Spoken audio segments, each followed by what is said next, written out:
All right, so I think I do need to do a question from the back page. I did a video from the second page and a video from the first page just before this, so if you haven't seen those, you should check those out.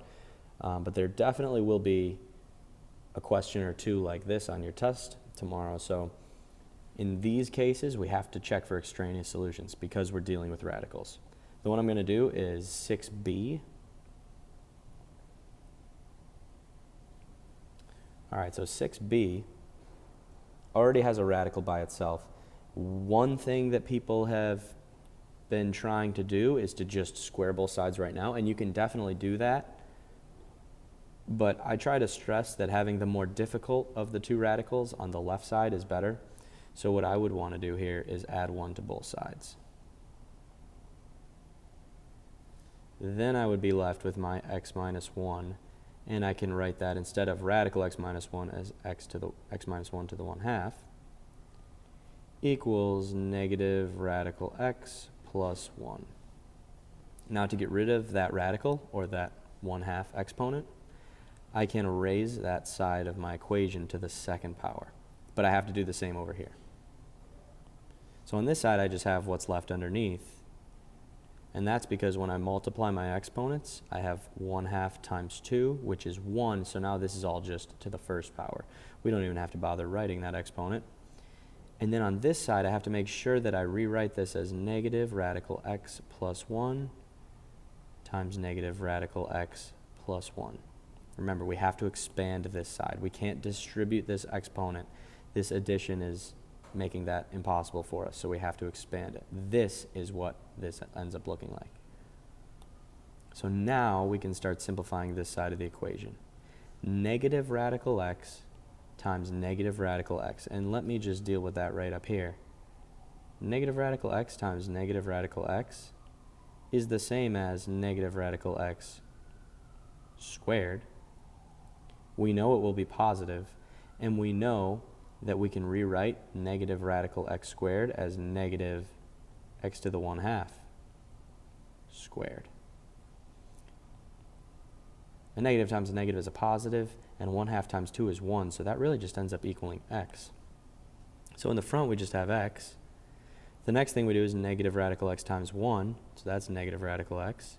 We do that again here, so we have another negative radical x, and then we do 1 times 1, which is 1. Nothing changes on the left-hand side. Next thing we'll do is combine like terms. So I'm going to put this piece together with this piece.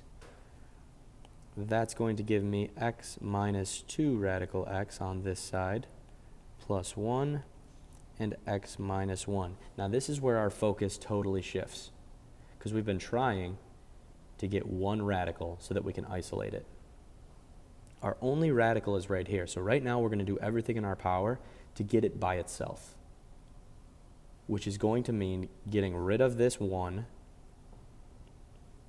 and getting rid of this x so that those things are no longer on that side of the equation. My x's will cancel, but now I have negative 2 over here equals negative 2 radical x. You can square both sides right now if you'd like to, but I would probably divide by negative 2 first. Now you have 1 equals the square root of x.